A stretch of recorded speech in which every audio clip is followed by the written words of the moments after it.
cabin lets out a mournful groan as a late September wind barrels through Glacier National Park, the gust pressing against the weathered timbers like an unseen hand testing their resolve.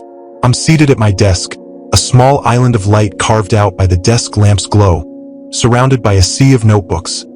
35 years worth of memories, fears, and secrets that have clung to me like damp moss on the park's ancient pines. The oldest journal, its leather cover cracked and faded, sits at the edge of the pile, a relic from 1987, my first year as a ranger. I run my fingers over its surface, the texture rough against my calloused skin, and flip it open. My handwriting back then was meticulous, a young man's precision inked in sharp, deliberate lines. Trail conditions on the High Line, a moose sighting near Bear Hat Mountain, a hiker's twisted ankle at Hidden Lake Overlook. Every entry is a snapshot of a time when I believed I knew the wilderness, when I thought its dangers could be cataloged and conquered with a Park Service manual and a steady hand. Now, my gaze shifts to the newest notebook, its pages dated September 15th, 2022. 3 weeks remain until my last official day as a ranger, a milestone that leaves a hollow ache in my chest, as if I'm abandoning a part of myself to the wild. The cabin creaks again, the sound a familiar companion after decades in this small space I've called home since my early days at Glacier. Outside, the pine trees sway in the evening breeze, their dark silhouettes jagged against a sky deepening from twilight blue to a bruised indigo. The air inside carries the mingled scents of wood smoke from the fireplace and the bitter tang of cooling coffee in my mug, grounding me as I pull a fresh notebook from the stack. A gift from the staff, its leather binding smooth and unmarred, its blank pages a silent challenge. My retirement papers sit signed on the desk's corner, a stark white against the dark wood, a quiet surrender after a lifetime in the wilderness. But I cannot leave without this final act, this unburdening. These pages will hold the stories I've kept locked away, the incidents that have haunted my nights, the ones that defy logic and linger like shadows at the edge of perception. Not the mundane reports of lost hikers or sprained ankles, but the other events, the ones that have carved themselves into my soul. When I began this journey in 1987, I was 25, fresh from training, my uniform stiff with newness, my mind armed with the certainty that I understood the dangers of the wild. Bears could be managed with noise and distance, sudden storms with proper gear, hypothermia with quick action, careless hikers with stern warnings. My early years passed in a blur of routine, rescuing lost campers who wandered off the Grinnell Glacier Trail, treating sprained ankles from uneven paths near Avalanche Lake, giving wildlife safety talks to tourists who nodded absently while aiming their cameras at grizzlies foraging too close for comfort.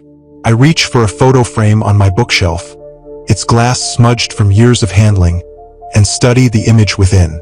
5 rangers stand arm in arm before the St. Mary Visitor Center, their smiles frozen in a moment of camaraderie. Greg Mills, our supervisor, anchors the center, his weathered face etched with laugh lines that belie his stern expression, his gray eyes sharp even in the faded photograph. Beside him stands Nate Harris, my patrol partner for most of my career, his auburn hair ruffled by the wind, a grin splitting his face, a grin that never faded, even in the darkest moments. I'm on the end, impossibly young, my uniform crisp, my eyes bright with a confidence I'd soon learn to question. On my first day, Greg took me to the overlook above Lake McDonald, a spot where the water stretches out like a mirror, reflecting the Bear Hat Mountain in perfect stillness, the surrounding pines standing sentinel. The air was crisp, scented with pine resin and the faint dampness of the lake, the sky a brilliant blue streaked with wisps of cloud. We stood in silence for a moment, the vastness of the park sprawling before us, its beauty a deceptive mask for what lay beneath. The Park Service manual covers most of what you need to know, Greg said, his voice low, almost reverent, his gaze fixed on the distant shore where the lake met a line of dense forest. But there are things about this wilderness that aren't in any handbook. I waited, expecting him to elaborate, my boots shifting on the gravel path, the sound sharp in the quiet. He didn't continue, his silence heavy, his broad shoulders tense beneath his uniform jacket. "Keep your radio on at all times," he added finally, turning to face me, his eyes narrowing slightly. Some areas of the park feel wrong. Trust that feeling. Don't investigate alone. And if you see something that doesn't make sense, walk the other way. I laughed, a nervous bark that echoed across the lake, assuming it was an initiation prank, a veteran's way of hazing the new guy. "I'm serious, Walker," he said, his voice cutting through my amusement, his gray eyes locking onto mine with an intensity that made my laughter die in my throat. "Respect the wilderness, not just for the dangers you can name, but for those you can't." I nodded to appease him, my hand tightening around the strap of my pack, but I didn't take his words seriously. I chalked them up to the ramblings of a man who'd spent too many winters alone in the mountains, his mind warped by solitude and the endless expanse of the park. 3 years later, I stopped laughing. The wind outside grows stronger, rattling the windows with a ferocity that feels almost personal. A branch scraping the cabin's side with a sound like nails on bone.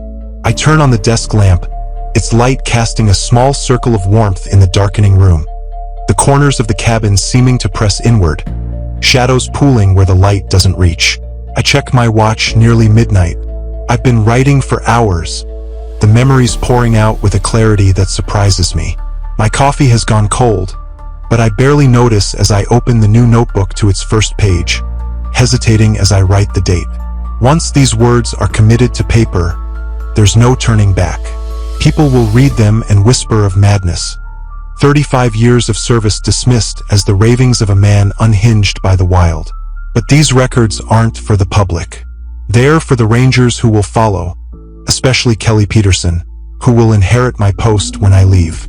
If she encounters even one of the things I have, she must be better prepared than I was.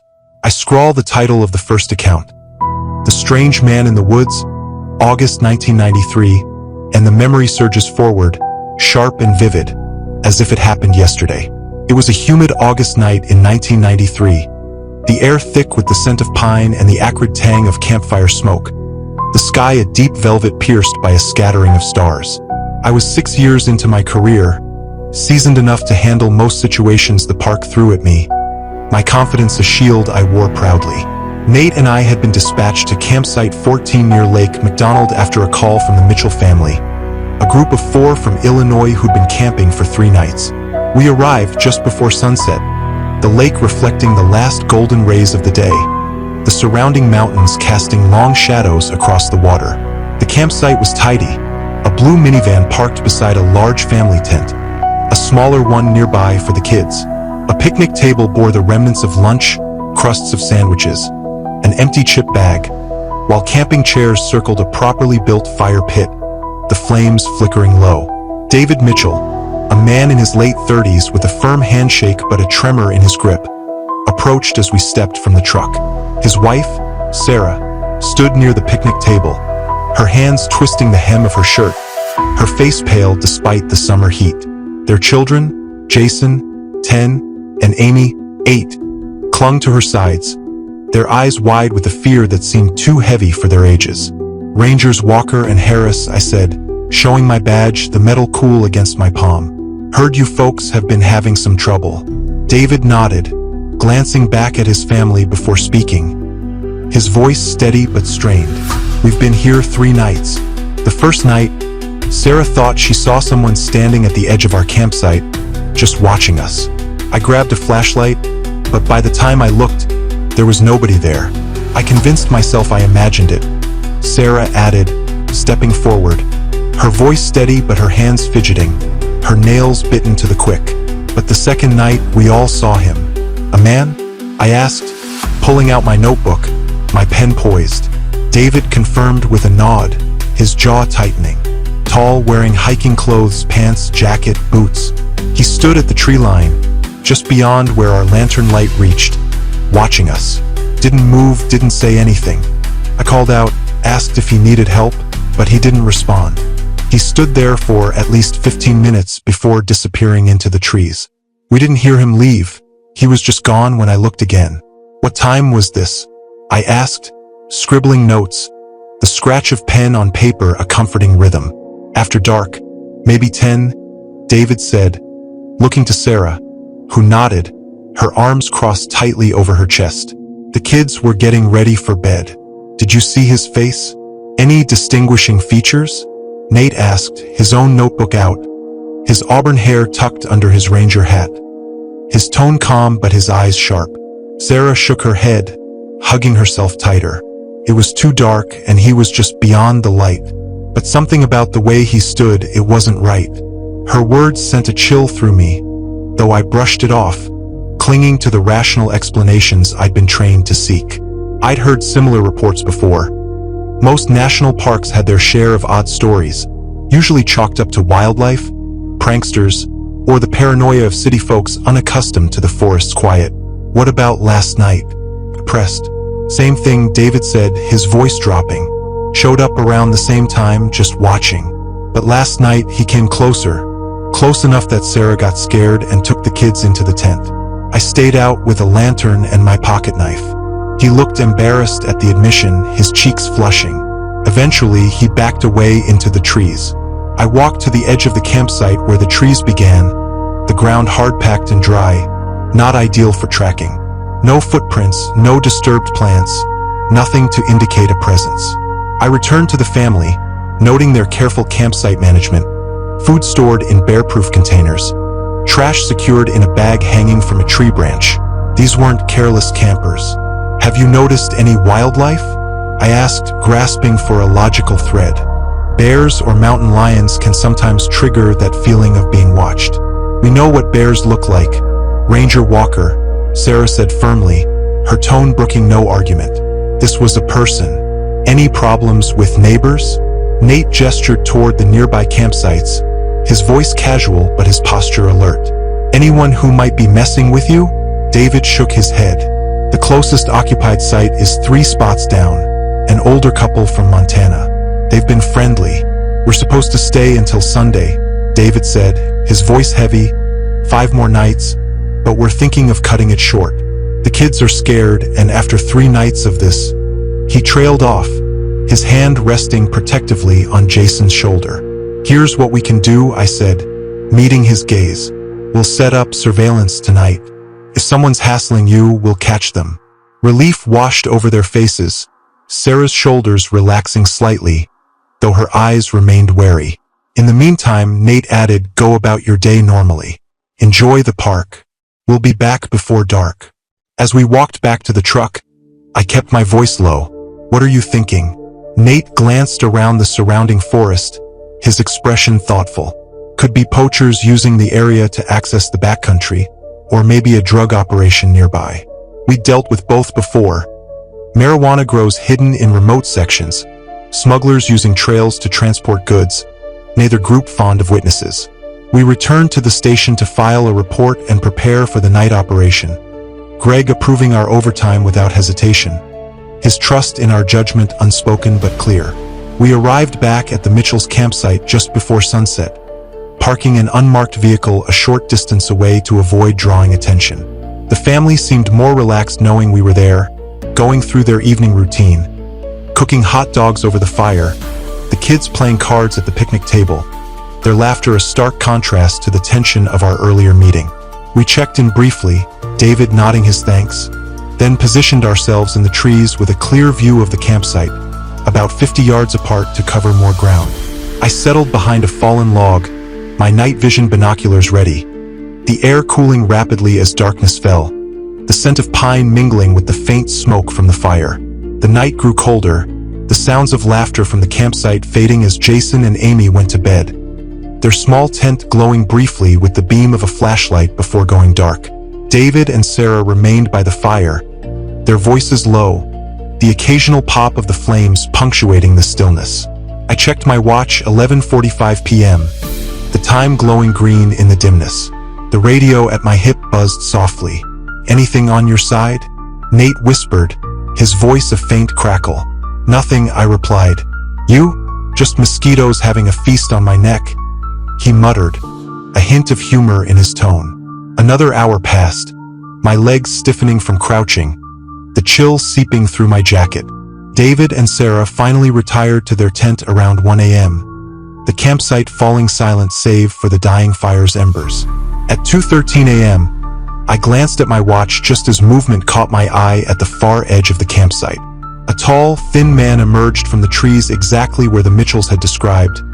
His hiking gear, dark pants, a jacket, boots, ordinary at first glance, but his movements were anything but.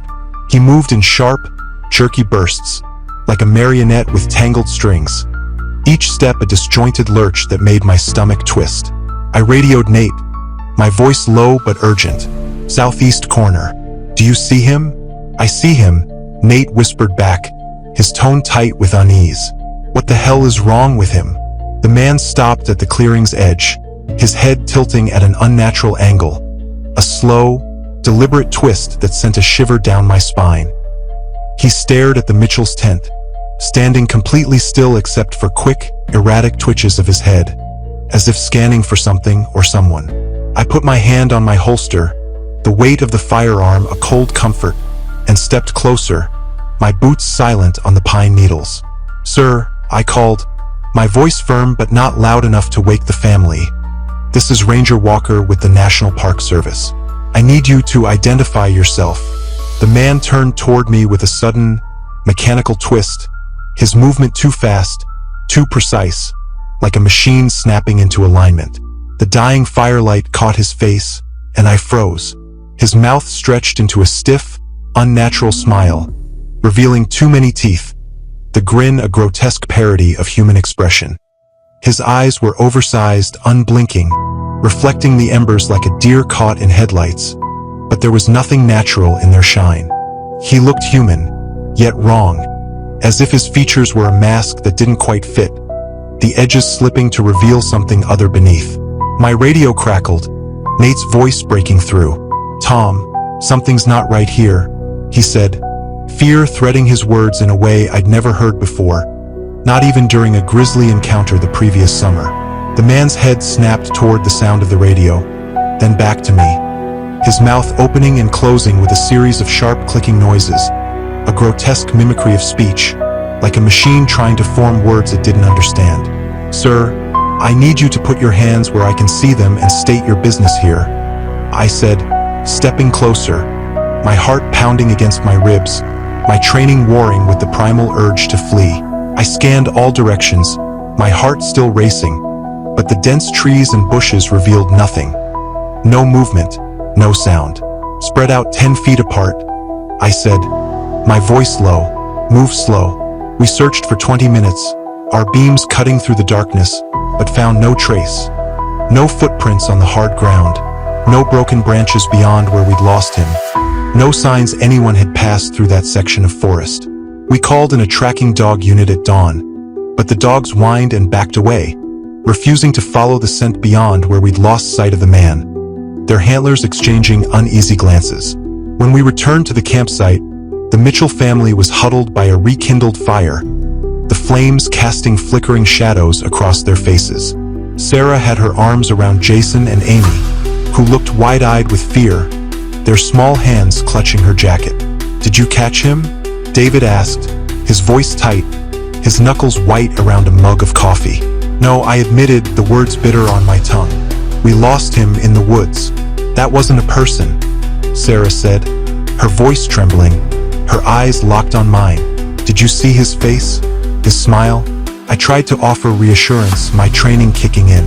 "Ma'am, it was dark, and sometimes our minds don't..." She cut me off, her voice sharp, her gaze fierce. "Don't tell me it was my imagination. We all saw him. You saw him." I couldn't argue with that. I had seen him, and whatever I'd seen defied explanation. A puzzle with pieces that didn't fit any rational framework. "We're leaving first thing in the morning," David said firmly, his arm around Sarah. "I don't care about the reservation or the money, we're going home." "I understand," I said, my voice softer now. "One of us will stay with you until daylight." Nate volunteered for the first watch, settling near the fire with his rifle across his lap, while I returned to the station to report the incident and organize a proper search for the morning. When I told Greg what we'd seen, he didn't seem surprised, just grim, his jaw tight, his eyes distant. "Get a team together," he said, his voice low. "Include the dog unit from Kalispell." "You think we'll find him?" I asked, searching his face for answers he wouldn't give. "No," he said after a long pause, "but you need to try anyway. The search lasted 5 days, a grueling effort involving rangers from other districts, tracking dogs, even a helicopter that buzzed overhead, its rotor blades a constant drone against the silence of the forest. We scoured the area around Lake McDonald, combing through dense underbrush, checking ravines, following every faint trail. On day 3, we found nothing. No campsite, no tracks, no trace of anyone passing through that section of forest.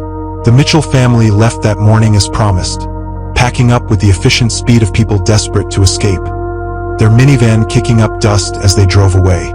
I didn't blame them. Before they left, Sarah pulled me aside, her voice low as she glanced at her family loading the last bags into the van. "There's something else," she said, her eyes haunted. "The first night, when I thought I saw someone watching us, Amy woke up crying in the middle of the night, saying a man with a big smile was looking at her through the tent window." Her words sent a chill through me, a confirmation of the wrongness I'd felt, a wrongness I couldn't yet name. I wrote up the official report with the acceptable language. Suspected trespasser, possibly a mentally ill individual. Search concluded without result. But in my personal journal, I recorded exactly what I'd seen. The jerky movements, the too wide grin, the clicking sounds, the impossible speed through the woods. Over the years, I received other reports matching the same description. Hikers who felt watched on the hidden lake trail, campers who saw someone standing just beyond their firelight near Many Glacier, a maintenance worker who met a smiling man near the Apgar village who asked for directions with only clicking sounds, then vanished when the worker looked away for a second.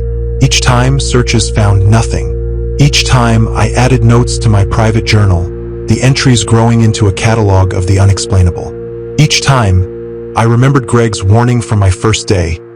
If you see something that doesn't make sense, walk the other way. I should have listened. Sitting back from my notebook now, my hand cramped from writing, the encounter with the Mitchell family marks the beginning of my awareness that something wasn't right in Glacier's far corners. The desk lamp casts a warm glow, but the shadows in the cabin seem deeper tonight, the corners darker, as if the act of writing has summoned something to the edges of my perception. I close the notebook, the leather cover cool against my palm. One down, many more to go. Tomorrow, I'll write about the next incident, but tonight, the memory of that clicking man lingers, a reminder of the wilderness's hidden face. A face I'd spend the next 3 decades trying to understand. Not all darkness in Glacier stems from the unknown, though. Some horrors are human, their motives ugly but comprehensible. The summer of 2001 brought such a case, a stark contrast to the unexplainable encounters that haunted my journals. I was 14 years into my tenure, stationed at the Swift Current Ranger Station on a late July afternoon, the air heavy with the scent of sun-warmed pine and the distant hum of tourists on the Going to the Sun road. I was filing reports, the monotony of paperwork a welcome respite, and restocking first aid supplies, gauze, antiseptic wipes, splints, when the door banged open with a force that made the walls shudder. A man stumbled in, his blue hiking shirt soaked with blood, splattered across his pants, smeared on his hands and face, his eyes wide with panic. "Help!" he gasped, grabbing the counter to steady himself, his knuckles white, his breath coming in ragged bursts. My friend Bear Attack Iceberg Lake Trail. I rushed around the counter, my boots loud on the wooden floor, and guided him to a chair, the vinyl creaking as he collapsed into it. "Where are you hurt?" I asked, my hands already reaching for the first aid kit, my mind running through protocols for bear attack victims. "Check for bleeding, stabilize, call for medevac." "Not me," he said, shaking his head, his voice hollow, his eyes darting as if searching for something that wasn't there. "Michael, we were hiking, and a bear came out of nowhere. I ran.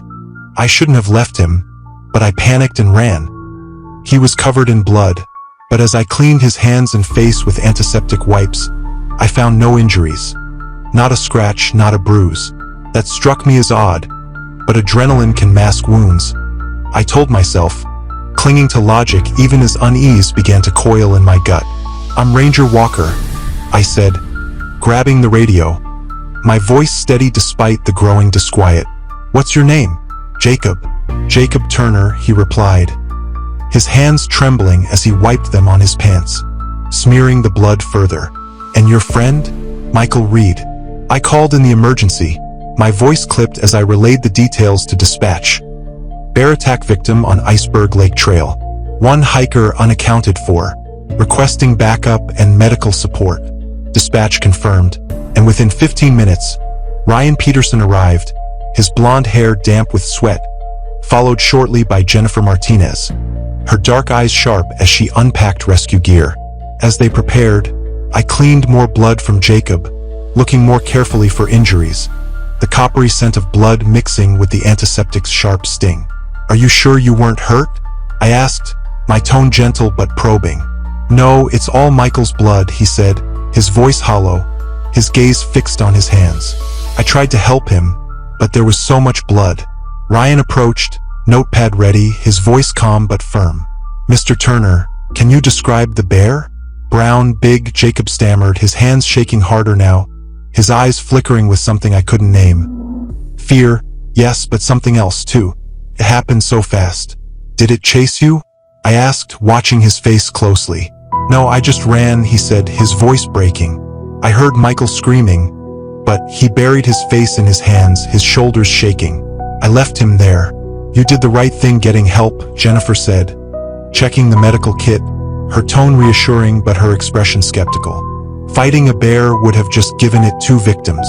Something wasn't adding up. Bear attacks were rare in Glacier, but not unheard of. Usually a grizzly protecting cubs or a black bear startled by hikers. When they happened, the bear typically charged anyone nearby, especially if they ran, triggering its predatory instincts. It seemed unusual that it would focus solely on Michael while ignoring Jacob, who claimed to have fled unscathed.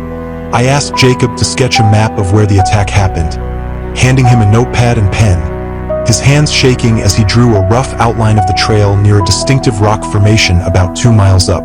We headed out with a full search team, leaving Jacob at the station with a paramedic to check him over and gather more details, his blank stare following us as we left. The Iceberg Lake Trail was busy with hikers heading back to their cars as the afternoon faded. The trail a winding path through alpine meadows and pine groves, the air filled with the scent of wildflowers and the distant crash of a waterfall. We stopped each group, warning them about the bear and asking if they'd seen anything unusual. Screams, a commotion, signs of wildlife. Nobody had reported anything, their faces a mix of concern and confusion, the trail's beauty at odds with the violence we sought. Ryan walked alongside me, his rifle slung over his shoulder, his brow furrowed.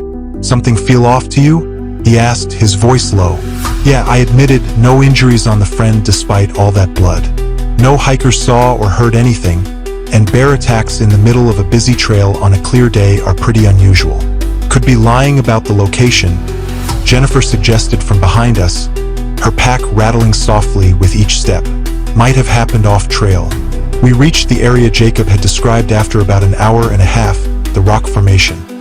A jagged boulder shaped like a bear's head, looming beside the trail, but found no signs of an attack. No blood, no torn clothing, no claw marks on the trees. We expanded our search, combing through the underbrush, checking ravines where someone might have fallen, the team moving in a methodical grid pattern, our radios crackling with updates. Nearly 4 hours into the search, a team member radioed from half a mile east of the trail, his voice tight. "Found something." We hurried to the spot, a small clearing ringed by towering pines, the air heavy with the scent of decay. I felt sick when I saw it. A body lay face down in a pool of dried blood, the torn hiking clothes revealing deep wounds on the back and sides. The ground beneath stained a dark, rusty brown. 30 feet away stood a grizzly bear, a male around 400 pounds, its fur matted with dirt, its eyes fixed on us.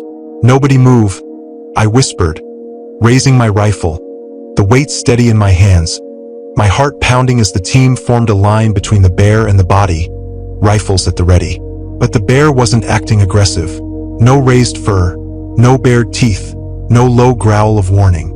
It took a step back as we approached, its movements hesitant, almost fearful. "Wait," Ryan said quietly, lowering his rifle slightly.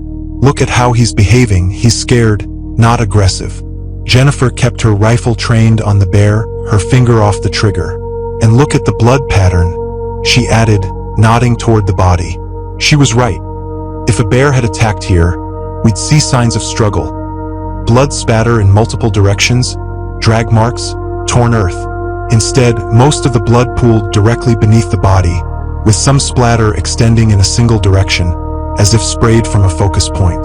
The bear huffed, its breath visible in the cooling air, and backed away further, then turned and lumbered into the trees, its retreat a heavy thud against the forest floor.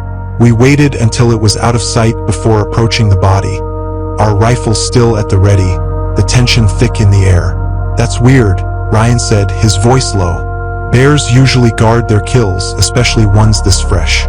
I knelt beside the body while Jennifer checked the surrounding area, the scent of blood and pine overwhelming. The victim was male, late 30s to early 40s, wearing hiking clothes that matched Jacob's description of Michael Reed. Khaki pants, a green jacket, sturdy boots. But as I examined the wounds, my doubt grew. These weren't the ragged tears left by claws or teeth, the kind I'd seen on a hiker mauled near St. Mary in '96. Many of the wounds had clean edges, distinct entry and exit points, the kind left by a blade. "These are knife wounds," I said, my voice steady but my mind racing. "Someone stabbed him repeatedly." Ryan nodded, his face grim. "I'll check the area." I pulled out my camera, snapping photos of the scene, the body's position, the blood pattern, the wounds, while Jennifer took notes, her pen moving quickly across her notepad. The wounds told a story. Multiple stab wounds to the back and sides, defensive cuts on the hands and forearms. Michael had been attacked from behind but managed to turn and fight back before succumbing to his injuries, his hands raised in a futile attempt to fend off his attacker. "Over here," Ryan called from about 20 yards away, pointing to a patch of disturbed earth near a fallen log. The soil churned as if someone had tried to cover something. Half buried under leaves and dirt was a hunting knife with a black handle, its blade crusted with dried blood, the metal glinting dully in the fading light. We documented and bagged the knife, the evidence bags plastic crinkling in my hands, and carefully turned the body over. Michael's face was frozen in shock and pain, his eyes wide, his mouth open in a silent scream, the expression haunting in its raw terror. No wounds on the front except the defensive cuts, confirming the attack's brutality. This wasn't a bear attack. Michael had been murdered, the bear a convenient scapegoat for a crime that had unfolded in this quiet clearing. We radioed our findings to the station and park headquarters, and 4 hours later, as the sun dipped below the horizon, we carried Michael's body out on a stretcher, the weight heavy on our shoulders, the forest silent around us. County sheriff's deputies were waiting with forensic specialists, their vehicles parked in a line near the trailhead, their lights flashing in the dusk. Jacob Turner sat in the back of a patrol car, his shocked expression now a blank stare, his hands cuffed, his blood-stained clothes unchanged. The knife bore clear fingerprints that matched Jacob's, and the blood on his clothes was confirmed as Michael's through a field test. I was present for the interrogation at the sheriff's station, sitting across from Jacob as the responding ranger, the fluorescent lights harsh overhead, the room smelling of stale coffee and disinfectant. Jacob sat hunched in the metal chair, no longer the panicked victim, his shoulders slumped, his eyes red-rimmed. "We were arguing about the business," he admitted after an hour of silence, his voice barely above a whisper. "We started a tech company together 3 years ago. Michael wanted to sell it, take an offer that came in last month. I thought we should hold out for more." The argument had escalated on their hike, the trail's beauty a cruel backdrop to their growing rage. Jacob claimed Michael threatened to force the sale by invoking a clause in their contract, a betrayal that pushed him over the edge. "I just got so angry," he said, staring at his hands, the skin still stained with faint traces of blood. "The knife was right there in my pack. We were gonna cook at the campsite that night. I didn't plan it. I just grabbed it," and he looked up, his eyes hollow. "I panicked afterward. Thought maybe I could make it look like a bear attack. There are bears out there, right? Could happen." I was reminded of the countless safety talks I'd given over the years, warning hikers about wildlife dangers, my voice echoing in visitor centers and campgrounds. Jacob had twisted that real danger into a cover for his crime, a calculated lie that unraveled under scrutiny. The case was straightforward after that. Jacob pleaded guilty to second-degree murder, receiving a 30-year sentence, his confession sparing the need for a lengthy trial. Ryan, Jennifer, and I each gave testimony about the scene and the evidence. The knife, the blood pattern, the lack of Bear involvement. Our voices steady in the courtroom, the memory of Michael's body a heavy weight. When I drove back to my cabin after the trial, the Going to the Sun road winding through the park's heart, I thought about how different this case was from the other incidents I documented in my private journals. Jacob's actions were horrific, but they were human. I could trace the path from anger to violence to deception, a chain of cause and effect that made sense, however ugly. Unlike the strange man in the woods or the other things I'd encountered over the years, human violence had a reason, a motive I could understand, even if I couldn't condone it. People kill because they're angry, scared, or greedy, I wrote in my official report, the words a stark contrast to the cryptic notes in my journal. It's terrible, but I get it. That's what made the other incidents so much more terrifying. I couldn't explain them, couldn't understand why they happened or what these things wanted, if they wanted anything at all. I added the case to my official record of park incidents, filing it away in the station's metal cabinet with a heavy sigh, the drawer slamming shut with a clang that echoed in the empty room. But unlike the unexplainable encounters, I didn't need to write it in my personal journal. Human criminals, at least, were something I knew how to deal with, their darkness a known quantity in a wilderness that held far stranger shadows. The summer of 1995 marked my first encounter with one of those shadows, a mystery that would haunt me for decades. Nate and I were checking the eastern section of the park that June, a sprawling area of dense forest and few visitors, the trails winding through thick stands of pine and cedar, the air heavy with the scent of damp earth and resin.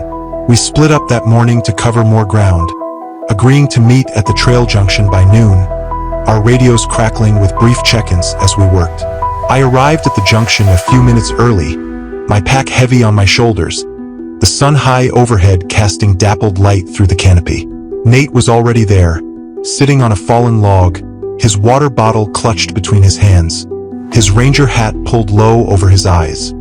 He looked wrong. His normally relaxed face tight and pale, his eyes fixed on the ground, his hands trembling slightly as he gripped the bottle. "Hey," I said, dropping my pack, the thud muffled by the pine needles underfoot. "You okay?" He didn't look up right away, his silence stretching long enough to make me uneasy.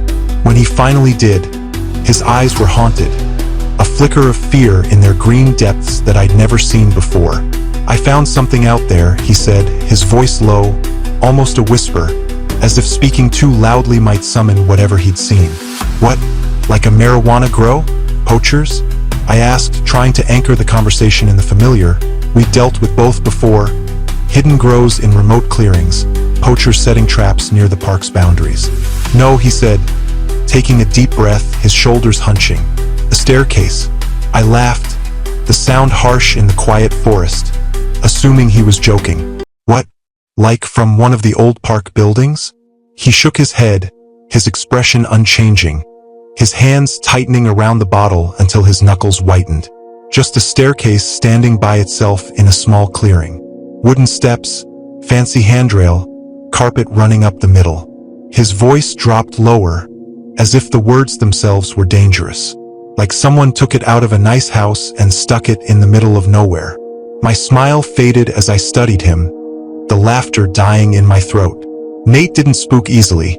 We'd faced aggressive bears on the hidden lake trail, armed trespassers near the Canadian border, rescue operations in blizzard conditions on the Bear Hat Mountain route. I'd never seen him rattled like this, his easy grin replaced by a tension that made my own nerves jangle. "If you ever see stairs in the woods," he said, looking straight at me, his gaze piercing, "just walk away."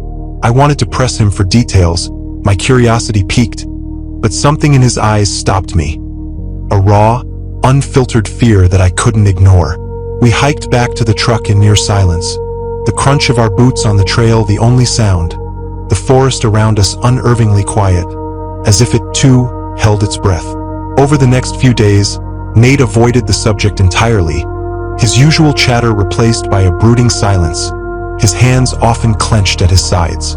When I finally asked again, my voice casual as we shared a coffee break at the station, He shut it down. "I told you what I saw," he said, his tone sharp, his eyes flashing with a warning. "I don't want to talk about it anymore." I let it go, figuring he'd either tell me when he was ready or it would turn out to be nothing. A ranger project he didn't know about, an art installation from a trespasser with too much time on their hands. 3 weeks later, I found out Nate wasn't joking, confused, or seeing things.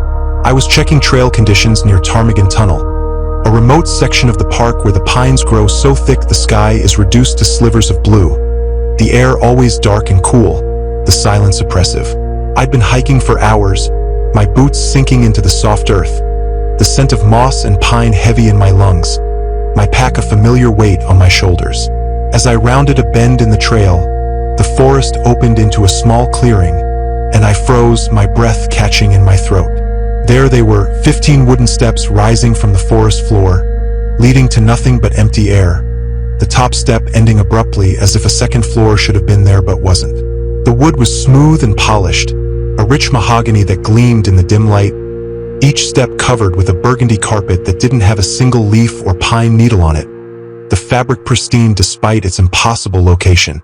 A dark wooden handrail curved up alongside the steps, ending in a carved post at the top, the craftsmanship intricate, almost elegant, a stark contrast to the wild chaos of the forest around it. I rubbed my eyes, sure I was seeing things, the image too surreal to process. The staircase didn't just look out of place. It looked impossible, a violation of the natural order. Everything in these mountains weathers quickly. Sun fades colors, rain warps wood, snow and ice crack stone. I'd seen abandoned ranger cabins near Bowman Lake reduced to splinters in a decade, their paint peeled, their timbers rotting. But this staircase looked like it had been built that morning, perfect and untouched, the wood unmarred by the elements, the carpet vibrant against the muted greens and browns of the forest floor. The ground around the stairs was normal. Pine needles, dirt, a few fallen branches, but in a circle around the base, about 10 feet in diameter, the earth seemed flatter, more even, as if it had been prepared, the natural debris swept away by an unseen hand. I walked around it slowly, keeping my distance, my boots silent on the soft ground, my heart pounding in my chest. From every angle, the staircase looked solid, real. I could see the grain in the wood, the weave in the carpet, the faint sheen of polish on the handrail. My training kicked in, a reflex to document the anomaly, and I pulled out my camera, an old film model we still used in those days, the weight familiar in my hands. I snapped several photos, the shutters click loud in the silent clearing, each frame capturing the staircase from a different angle, front, side, a close-up of the carpeted steps. When I finished, I remembered Nate's warning and backed away without touching the stairs, my instincts screaming that this was something I shouldn't disturb. When I showed Nate the photos later that day at the station, his face turned white, the color draining from his cheeks as he stared at the images I'd laid out on the table. "Where exactly?" he asked, his voice tight, his fingers gripping the edge of the table. "Near Ptarmigan Tunnel," I said, pointing to the map spread out beside us, my finger tracing the trail I'd taken. "Don't go back there," he said, his eyes meeting mine, the fear in them unmistakable. "But what is it?" I asked, frustration creeping into my voice. "Some kind of art project? Movie prop?" "The one I found was near Boulder Pass," Nate said, his voice barely above a whisper. "That's more than 20 miles from your spot. So there's more than one." "I don't know what they are," he admitted, his hands shaking as he pushed the photos away. "But they're not right, Tom. They don't belong here." When the film was developed the next week, I flipped through the prints at the station, my confusion growing with each one. The photos from before and after the staircase were perfect, trail markers, a landscape of the St. Mary Valley, even a moose I'd spotted near a stream, its antlers sharp against the sky. But every frame where I'd photographed the stairs showed nothing but an empty clearing, just trees and ground where I knew the structure had stood. I went back to the site with a digital camera, thinking the film might have been faulty, but the display showed the same thing. Trees, empty ground, no staircase. Even as I stood right in front of it, the steps as solid and real as ever. Over the next few years, Nate and I quietly kept track of staircase sightings throughout the park, a secret project we never spoke of outside our small circle. We never put them in official reports. Who would believe us? But we made our own map, noting patterns that emerged over time. They always appeared in small clearings, never in the same spot twice, often during the new moon or the 3 days following. They could be found miles from any trail or right beside popular paths like the High Line. Each staircase looked different. Some spiral, some straight, some with carpet, others bare wood, but all looked brand new, untouched by the elements. Electronics didn't work right around them. Cameras showed nothing, compasses spun in circles. Radios picked up only static, the air around them buzzing with an unseen energy that made my skin prickle. We made sure never to touch them or climb them, a rule we enforced with a quiet intensity, warning other experienced rangers in hushed conversations at the station. If you see stairs in the woods, walk away and tell either me or Nate, we'd say, our voices low, our eyes serious. Most of the veterans took it seriously. They'd been around long enough to know the park held things that didn't make sense. Their own encounters with the unexplainable, a silent bond between us. In 2004, our unofficial warning system failed, with devastating consequences. Daniel Cooper joined our ranger staff that May, a fresh-faced 24-year-old straight from training, his uniform crisp, his energy boundless. He tackled his new job with a confidence that bordered on arrogance, seeing the park as a beautiful but predictable challenge, its dangers manageable with the skills he'd learned in the academy. During his orientation at the St. Mary Station, I covered the standard protocols: bear safety, trail maintenance, visitor interaction, my voice steady as I walked him through the basics. Afterward, I took him aside for what Greg had always called the other talk, a ritual passed down among senior rangers, one I'd come to take seriously after my own experiences. We stood outside the station, the air warm with the scent of blooming wildflowers, the mountains a jagged backdrop against a clear sky. There are things in this park that don't make sense, I told him, keeping my voice casual, my hands in my pockets to hide their slight tremble. If you ever run into something that feels wrong, really wrong, trust that feeling and walk away. Like what? He asked, his tone a mix of curiosity and doubt, his blue eyes narrowing slightly, a smirk playing at the corners of his mouth. Like a staircase standing by itself in the forest, I said, watching his reaction closely. Daniel laughed, a loud, incredulous sound that echoed off the station's walls. A staircase? For real? I'm not joking, Daniel, I said, my voice hardening, my gaze steady. If you see stairs in the woods, don't go near them. Don't touch them. Just note where they are and walk away. He nodded, but the smirk never left his face. His skepticism clear in the tilt of his head, the way he crossed his arms. He didn't believe me and I couldn't force him to, not yet. On August 17th, Daniel was patrolling the area near Two Medicine Lake, a routine assignment, checking camping permits, reminding visitors about bear safety, watching for rule breakers among the late summer crowds. He checked in by radio at noon, his voice crackling through the static. All clear, he reported, his tone cheerful, the sound of birds in the background. That was the last anyone heard from him. When he missed his 4 p.m. check-in, we initiated search procedures, expecting to find him quickly given his assigned area, a well-traveled section of the park. I joined the search team with 4 other rangers, including Nate and Ryan Peterson, splitting into pairs to cover his section of trail.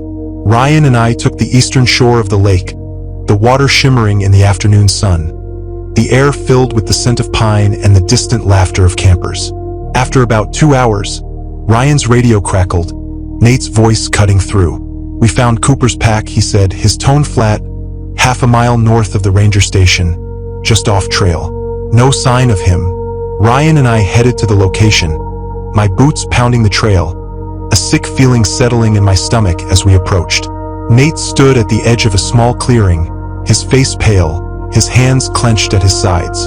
In the center of the clearing stood a staircase, 13 steps of dark wood with iron railings, leading nowhere, the top step ending in empty air, the metal glinting dully in the sunlight. Daniel's backpack lay at the bottom of the steps, his radio, water bottle, and trail map scattered nearby, as if dropped in a hurry, the items strewn across the pine needles like a trail of breadcrumbs. No, I said quietly, the word a whisper, my worst fears confirmed. Top of the stairs, Nate said, his voice flat, his eyes fixed on the structure, his body rigid with tension. Ryan looked between us, confusion etching his features, his rifle still slung over his shoulder. What's going on? What is this thing doing out here? We walked forward together, our steps slow, the air around the staircase buzzing with that same unseen energy I'd felt before, my skin prickling as we approached. Daniel Cooper lay on the top step, one arm hanging over the edge, his body unnaturally still. His eyes were open, staring at nothing, his face frozen in an expression I'll never forget, complete, abject terror, his mouth open in a silent scream, his features contorted in a way that spoke of a fear so profound it had etched itself into his very being. Ryan rushed to check for a pulse, his fingers pressing against Daniel's neck, but I knew it was pointless, the coldness of the body visible even from a distance. He's cold, Ryan confirmed, his voice shaking slightly, been dead for hours. There were no visible injuries, no blood, no bruising, nothing to suggest a fall or animal attack. Daniel looked perfectly fine except for that horrible expression, the terror in his eyes a stark contrast to the peaceful clearing around us. The investigation that followed created more questions than answers. The medical examiner found no cause of death, no heart attack, no stroke, no poison in his system, no signs of trauma. Daniel had been in perfect health, his body a blank slate that offered no clues. The official ruling eventually came back as an aneurysm, a convenient explanation despite the lack of evidence. The administration eager to close the case, to explain away the unexplainable. I knew better, we all did. After Daniel's death, Greg set up a formal, if carefully worded, protocol, his voice steady as he briefed the team at the station, his hands clasped behind his back. Rangers were to report any unusual structures found in the backcountry and stay a safe distance away until senior staff could investigate, the words chosen to avoid raising eyebrows among the higher-ups. Nobody wrote the words staircases in any official document. Too bizarre, too likely to draw scrutiny. But the verbal warning became part of every new ranger's training, a whispered addition to the standard orientation, passed down like a dark inheritance. The stairs kept appearing throughout the park, their frequency unpredictable. Some years we'd find 5 or 6, other years none at all. We mapped them, checked their appearances against weather patterns, moon phases, and visitor numbers, searching for any connection that might help us understand. But they remained as mysterious as they were dangerous. I've tried for decades to make sense of these stairs, my best guess a weak theory that feels more like a ghost story than science. They might be connected to thin spots between our world and somewhere else, doors or windows into places humans aren't supposed to go. Their pristine appearance a lure, their presence a warning. Whatever happened to Daniel Cooper that day didn't leave any mark a doctor could find, but the look on his face told me everything I needed to know about what happens when you climb those stairs. A glimpse into something so terrifying it stopped his heart, a truth he took to his grave. This is why I'm writing everything down now, the words a desperate plea to those who will come after me. The stairs are still out there, appearing in small clearings, tempting the unwary, and rangers and visitors remain at risk. If you see stairs in the woods, just walk away. But the stairs weren't the only unexplainable danger lurking in Glacier National Park. Water held its own mysteries, depths that hid things no manual could prepare me for. On July 12, 2008, I was on duty since 6 a.m., handling the usual summer rush, lost hikers on the Grinnell Glacier Trail, a minor first aid case involving a sunburned tourist near Logan Pass, the air filled with the chatter of visitors and the scent of sunscreen. Just after 2 p.m., my radio buzzed with an urgent call, the dispatcher's voice tight with concern. Emergency at Bowman Lake, possible drowning. I grabbed my pack and ran for my truck, my heart sinking as I sped down the mostly unpaved roads to the remote lake, a 40-minute drive from my station, the tires kicking up dust as I pushed the vehicle to its limits. The whole way there I clung to hope. It might be a scare, a swimmer pulled out in time, a false alarm. But as I arrived at the shore, my hopes died. A small crowd had gathered on the rocky beach, their faces pale, their voices hushed, the lake stretching out behind them, its surface calm and blue, a deceptive mirror reflecting the surrounding mountains. I parked and jogged over, my medical kit banging against my hip, the pebbles crunching under my boots. People parted as I approached, their expressions a mix of shock and sorrow, their eyes telling me everything before I even saw her. A young woman lay on a towel, her skin a pale blue-gray, her blonde hair fanned out beneath her, soaked with lake water that pooled on the fabric. Two men knelt beside her, performing CPR. One doing chest compressions, his arms shaking with exertion, the other giving rescue breaths, his face grim with determination. Water glistened on her skin, her lips tinged blue, her body still in a way that spoke of finality. "I'm Ranger Walker," I said, kneeling to check her pulse, my fingers pressing against her cold neck, searching for a sign of life. Nothing. "How long has she been out of the water?" I asked, my voice steady despite the dread pooling in my gut. "Maybe 15 minutes, said the man doing compressions, his voice strained, sweat beading on his forehead. "We've been doing CPR the whole time." I nodded and took over the breathing portion, fitting the rescue mask over her mouth, the plastic cold against my hands, her lips icy against the barrier. After another 10 minutes, paramedics arrived, their boots loud on the rocks as they rushed over with advanced equipment. Defibrillators, oxygen masks, a stretcher. 20 minutes later, they called it. Their voices low as they covered her body with a blanket, the white fabric stark against the gray of her skin. She was gone. Her name was Emma Clark, 26 years old, a competitive swimmer in college, her strength and skill documented in the records her family later provided. According to her boyfriend, Christopher Anderson, she'd been wading in the shallows, the water barely to her knees, when she screamed and disappeared under the surface, pulled down by something unseen. While the paramedics prepared Emma's body for transport, I began gathering statements, my notebook open, my pen moving as I spoke to the witnesses, their voices a mix of shock and confusion. "I was setting up our tent," said a woman who'd been camping nearby, her hands twisting a strand of her hair, her eyes darting to the lake. "I heard splashing and screaming. By the time I got to the shore, I could just see her arms, then nothing. The water was completely still," another camper insisted, a man in his 50s with a fishing hat pulled low, his voice trembling. "No waves, nothing." Then suddenly, she was just gone. Their accounts aligned. One moment, Emma was fine, laughing as she waded. The next she was screaming, fighting against something pulling her down, her arms flailing before she vanished beneath the surface. Chris sat apart from the others, a blanket draped over his shoulders despite the summer heat, his eyes never leaving the ambulance where they'd taken Emma's body, his face hollow, his hands clenched in his lap.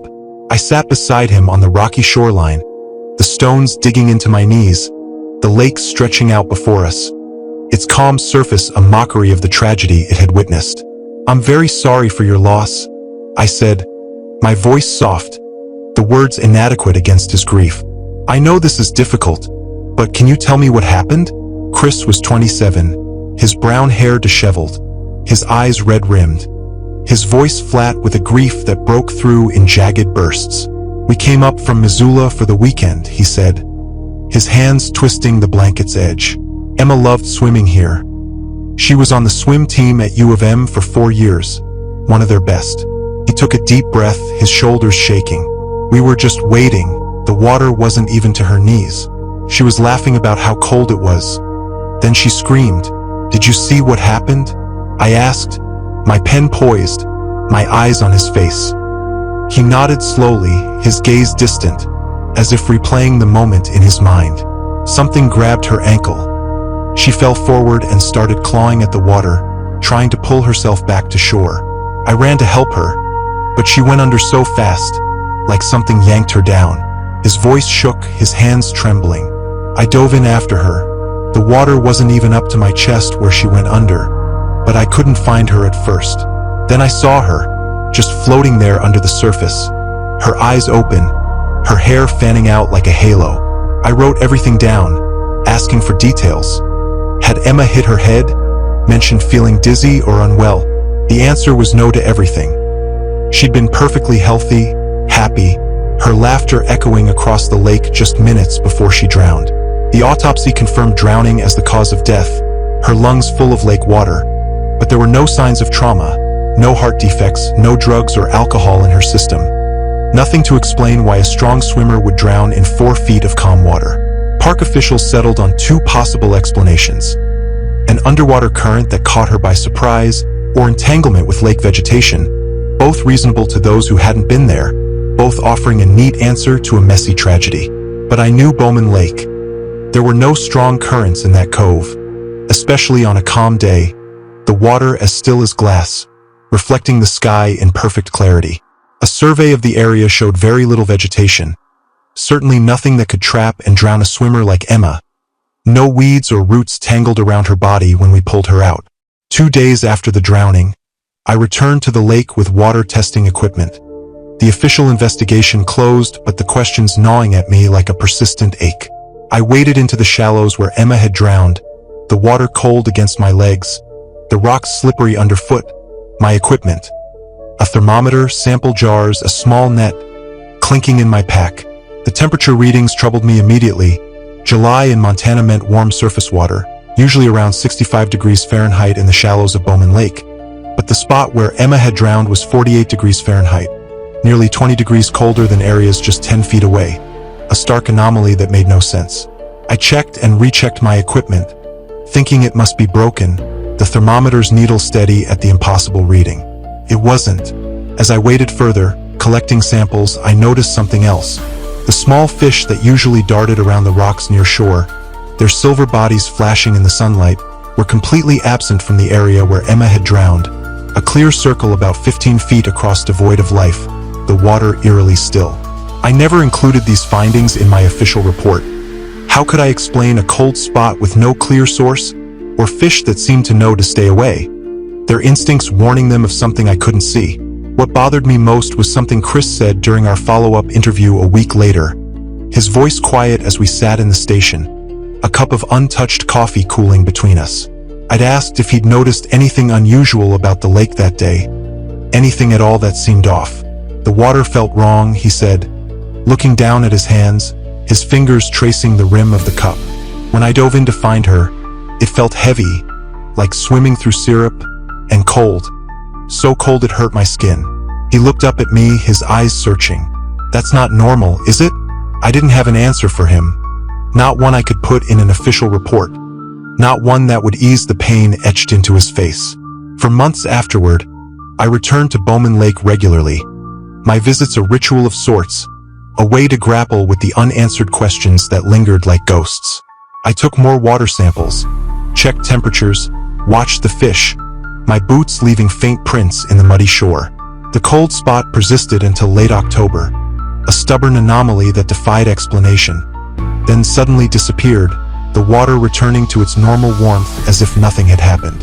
By the following spring, the fish had returned to the area, their silver bodies darting through the shallows once more, the lake's surface as serene as ever. To anyone else, it would seem like nothing had ever happened there, the tragedy erased by time and nature's indifference. Chris never accepted the official explanation, his grief driving him back to the park multiple times that summer, his own water samples in hand, his questions echoing mine as he spoke to other swimmers, searching for answers that didn't exist. Eventually, he stopped coming, his visits dwindling as the months turned to years, his absence a quiet ache in the park's rhythm. I filed away the Emma Clark case with my other unexplained incidents, the folder joining the growing stack in my cabin, its pages a testament to the park's hidden dangers. On the surface, it had a logical explanation. Sometimes even strong swimmers drown, a tragic accident. But underneath, I knew it connected to the other strange things I documented over the years. The unnatural man with the clicking teeth, the fog that confused hikers and led them in circles, the staircases that appeared and vanished without trace. Different manifestations, same underlying wrongness. A thread that wove through the park's history, tying these incidents together in a tapestry I couldn't fully unravel. Nate and I talked about the drowning over beers at my cabin one night that fall, the fire crackling in the hearth, the air thick with the scent of burning pine and the bitter tang of ale. You think it's connected to the other stuff? He asked, his voice low, his fingers picking at the label on his beer bottle, the paper peeling away in strips. Has to be, I said, leaning back in my chair, the wood creaking under my weight. The cold spot, the fish staying away. Something was in that water that didn't belong there. Nate nodded slowly, his eyes on the flames, the light casting shadows across his face. Greg told me once to watch out for still water, he said after a long pause. Said sometimes it hides things. What kinds of things? I asked, leaning forward, my curiosity piqued. He shrugged, his shoulders hunching slightly. He wouldn't say exactly, just that bodies of water that connect to underground systems can sometimes connect to other places, too.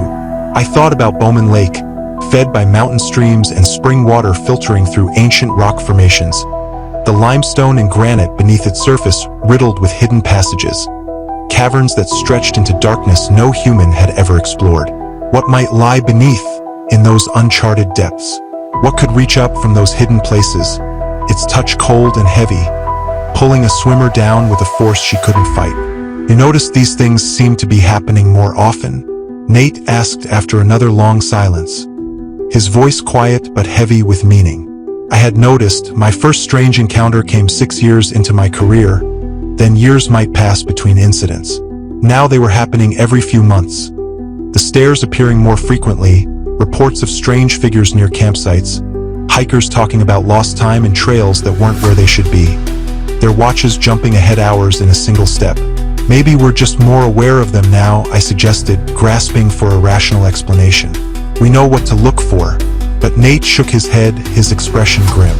They're increasing, Tom. And I think they're getting bolder. For years later, Nate would disappear while investigating something unusual near Haystack. His words that night echoing in my mind like a warning I couldn't heed. I never told Emma's parents or Chris about what I'd found at the lake. The cold spot, the fish's absence, the water's wrongness. How would it help them to know something not from our world had taken her? A force beyond understanding, beyond fighting. Some truths only deepen the wound, offering no solace, only more questions. Instead, I added Emma's case to my collection of unexplained incidents, a warning for those who would come after me, a testament to the dangers that lurked beneath the park's serene surface. Dangers that were growing, multiplying, their presence a shadow that stretched across the years. October 4th, 2012, began as an ordinary Thursday, the tourist season winding down, the park settling into its pre-winter quiet, the aspen trees a blaze of gold against the evergreen pines, the first dusting of snow touching the highest peaks. I spent the morning at park headquarters, finishing paperwork in my small office, the desk cluttered with incident reports. Minor injuries, a lost hiker found near Sia Pass, a permit violation near Many Glacier. The air smelled of coffee and old paper, the hum of the heater a steady backdrop as I worked, planning to head out on trail checks after lunch. Around 11:30, Nate popped his head in my door, his auburn hair tucked under his hat, his grin as familiar as the mountains outside. "Hey," he said, tossing an apple between his hands, the fruit a bright red against his green uniform. "I'm heading up to check the Highline Trail, wanna come?" I looked down at the stack of reports on my desk, the pages a sea of black ink and bureaucratic language, my shoulders aching from hours of sitting. "Can't today," I said, my voice tinged with regret. "Got to finish these by 5.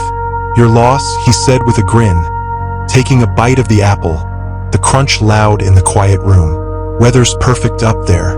I nodded absently, already back to my paperwork, my pen scratching across the page.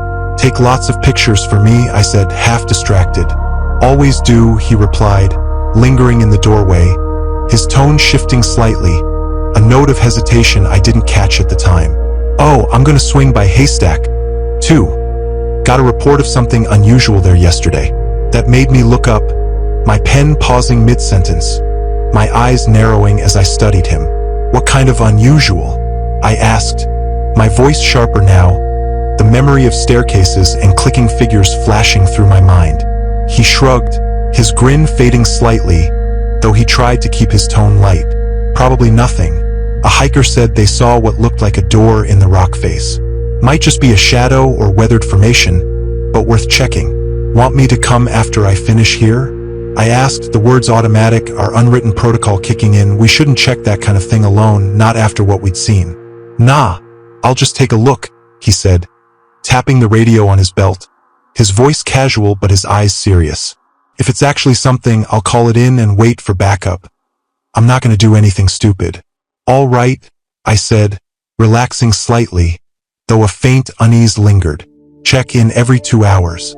Yes, Mom, he said, rolling his eyes but smiling, the grin returning as he turned to leave. I'll radio at 1, 3, and 5, should be back by 7 at the latest.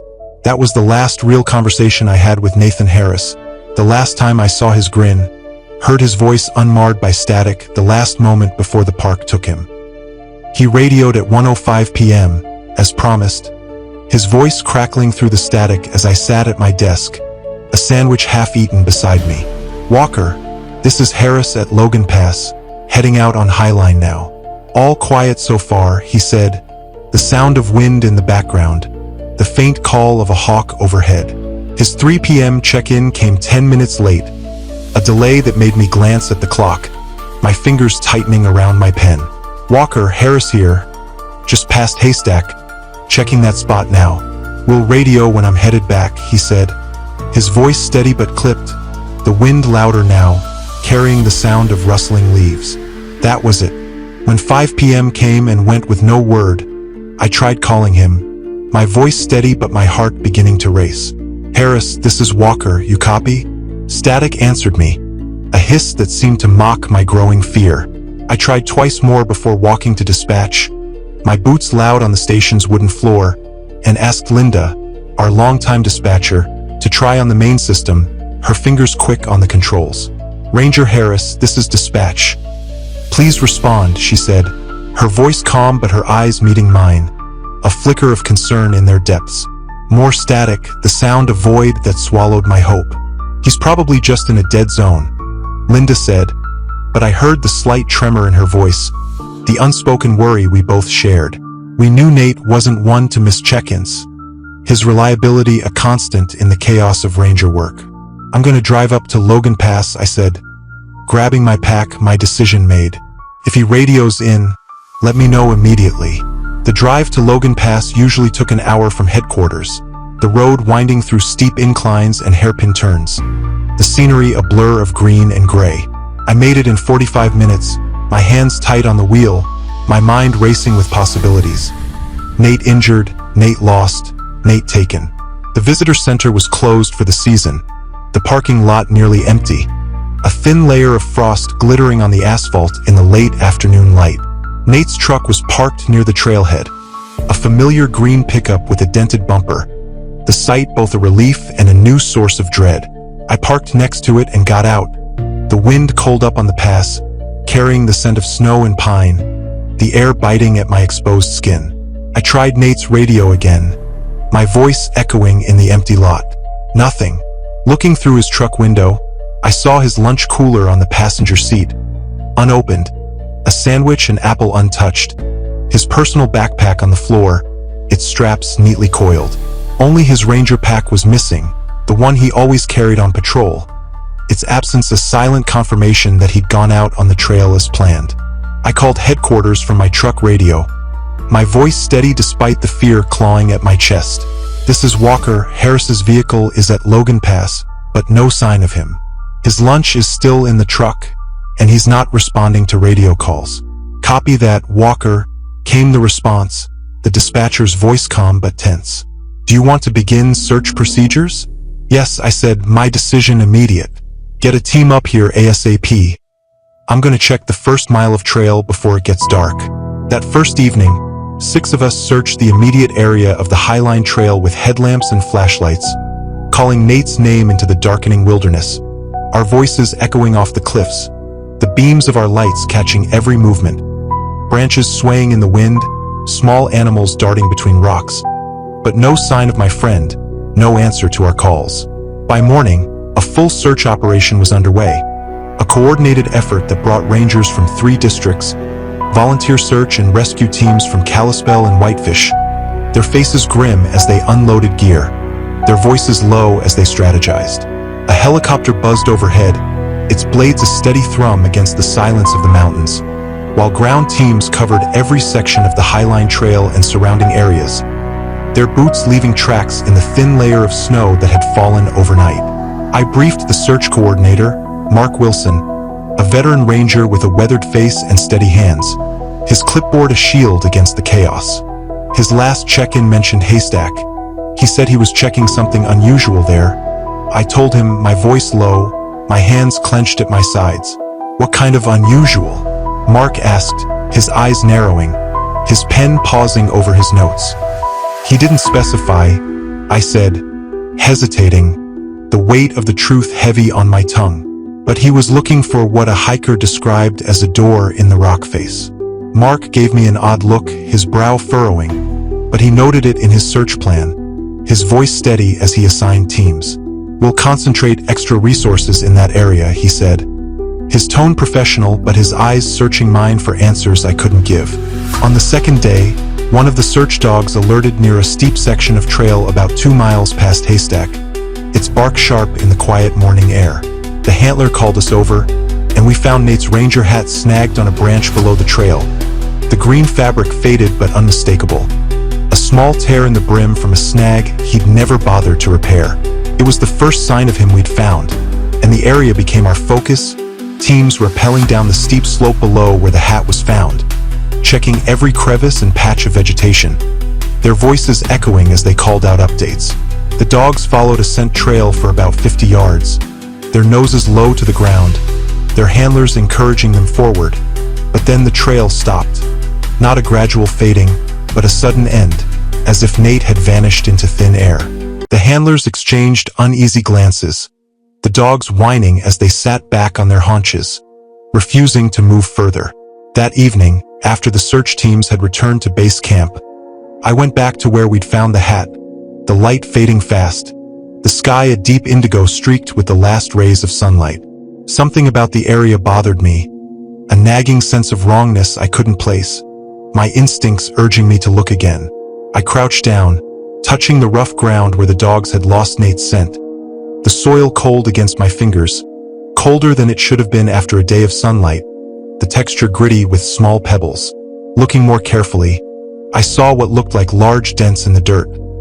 Not footprints, but impressions, like the kind a heavy piece of furniture leaves on carpet, deep and deliberate, spaced unevenly as if something massive had stood there.